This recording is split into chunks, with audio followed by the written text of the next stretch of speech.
নমস্কার, আশা করছি সকলে ভালো আছেন। আমি নবনীতা আর আমার এই ব্লগটিতে আপনাদের অনেক অনেক স্বাগত।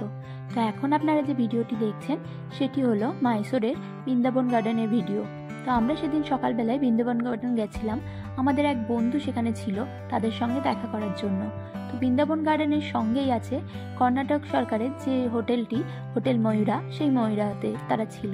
আর আমরা তাদের সঙ্গে দেখা করার জন্য সেখানে সকালবেলায় পৌঁছে গেছিলাম। আর ওই ভিডিওটি ছিল ওদের হোটেল থেকেই তোলা। আর এখন আপনারা যে ভিডিওটি দেখছেন ওটি হলো আমরা যখন বৃন্দাবন গার্ডেনে সন্ধ্যাবেলায় লাইট অ্যান্ড সাউন্ড শোটি দেখার জন্য গেছিলাম তখনকার ভিডিও।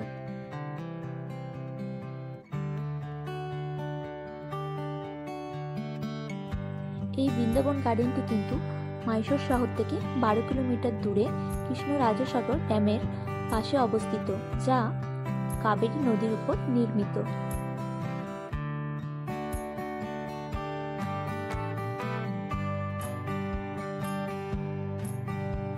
এবং এই বাগানের নির্মাণ কাজ শুরু হয়েছিল 1927 সালে এবং সেই কাজটি শেষ হয়েছিল 1932 সালে।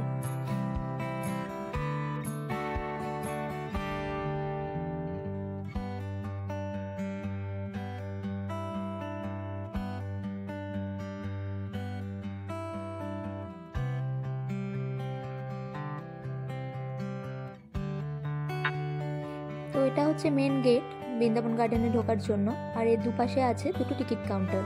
তো আমরাও সবার মতো টিকিট কেটে ভেতরে ঢুকে পড়েছিলাম। আর দেখুন কত স্কুলের বাচ্চারাও এসেছিল সেদিন এই লাইট অ্যান্ড সাউন্ড শোটা দেখার জন্য। আর এখানে কিন্তু মেনলি এই লাইট অ্যান্ড সাউন্ড শোটা দেখার জন্যই বেশি ভিড় হয়।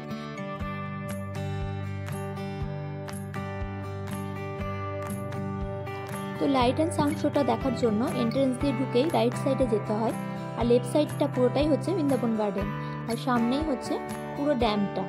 তো আমরা প্রথমে গেছিলাম বৃন্দাবন গার্ডেনের দিকটায়। এদিকে যেহেতু সন্ধ্যা হয়ে গেছিলো তাই আমরা আর বেশি উপরে উঠিনি। এটা কিন্তু অনেকগুলো স্টেপ বাই স্টেপ আছে বৃন্দাবন গার্ডেন, অনেকটা উপরে ওঠা যায়। তো আমরা সেদিন বেশি উপরে উঠিনি যেহেতু সন্ধ্যাবেলা হয়ে গেছিলো। তো কিছুটা উপরে উঠেই আমরা আবার নেমে এসেছিলাম। আর এখানে 1 ঘন্টা অন্তর অন্তর ওই লাইট অ্যান্ড সাউন্ড শোটা হয়। তো আমরা তার জন্য লাইট অ্যান্ড সাউন্ড শোটা দেখার জন্যই আমরা আর ওই দিকটা যাইনি। আমরা তার জন্য লাইট অ্যান্ড শো দিকটাই আবার নেমে চলে এসেছিলাম।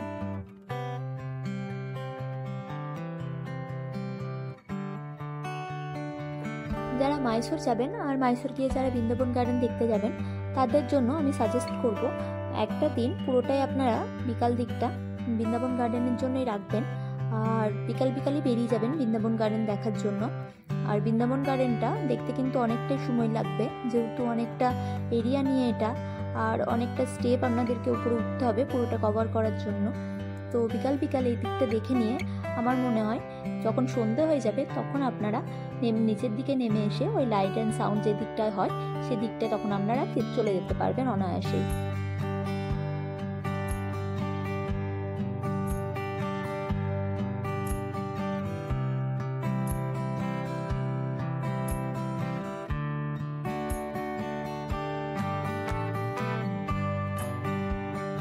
আর এই ভিড়টা দেখছেন, এই ভিড়টা হলো লাইট অ্যান্ড শো দেখার ভিড়।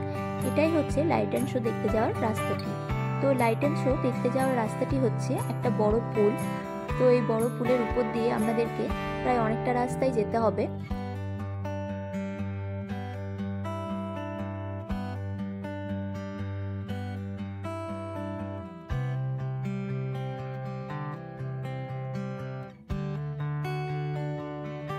আর আপনি যদি ভাবেন যে আমি কিছুক্ষণ ওয়েট করে দেখতে যাব লাইট অ্যান্ড সাউন্ডটা, ততক্ষণে হয়তো ভিড়টা কমে যাবে, তাহলে আপনি একদমই ভুল করবেন। কারণ যতটা সময় এই লাইট অ্যান্ড সাউন্ড শোটা চলে ততক্ষণ কিন্তু এই পুলটা এরকমই ভিড় থাকে।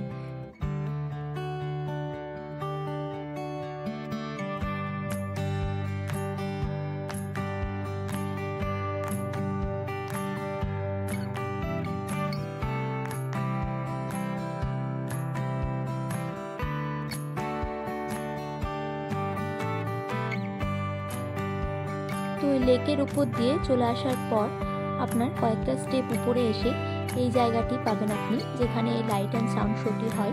তো এখানে বড় বড় দুটি গ্যালারি করা হয়েছে দর্শকদের বসার জন্য।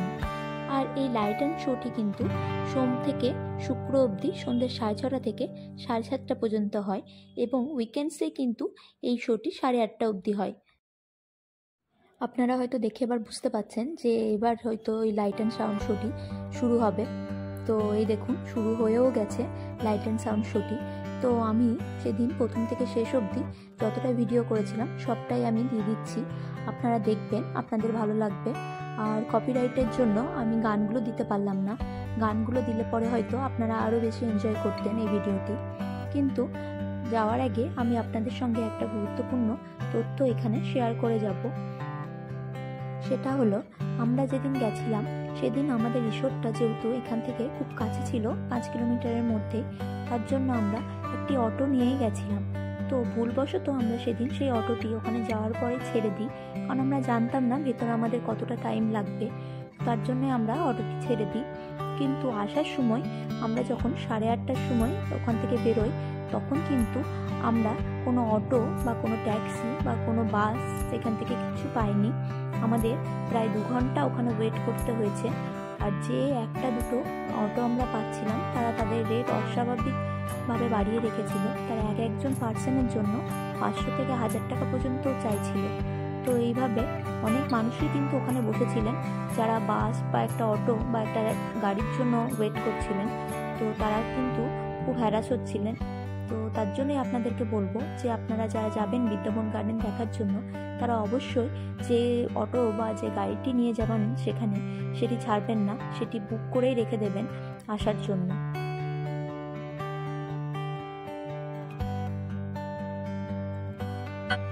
তো বৃন্দাবন গার্ডেনের ভিডিওটি আমি আজকে এখানেই শেষ করলাম। আপনারা অবশ্যই জানাবেন যে এই বৃন্দাবন গার্ডেনের ভিডিওটি আপনাদের কেমন লেগেছে, এবং এই মাইসোরে আমরা যে কতটা দিন কাটিয়েছিলাম তার ভিডিও যদি আপনারা দেখতে চান, অবশ্যই আমার ছোট্ট চ্যানেলটি আপনারা ঘুরে আসবেন, সেখানে এর আগের ভিডিওগুলোও দেওয়া আছে।